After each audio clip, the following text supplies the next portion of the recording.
Here I have Dongfeng Box. Let me show you how to use screen mirroring function after pairing.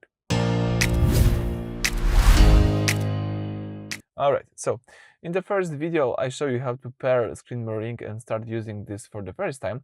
Now I will show you how to use it for the second time because it's not so obvious.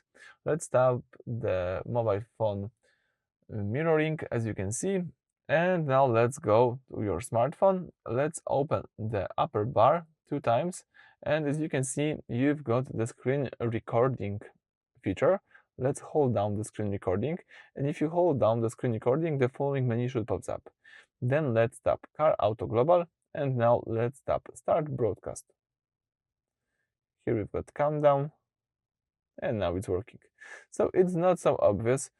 If you now disable the broadcasting, tap stop, you will get to this screen, and if you tap Car Auto, you cannot start broadcasting from that point. You have to always do this that way, that you should swipe to open this tool. Let's keep holding the screen recording, choose Car Auto Global, and start broadcast. That's it, as simple as that.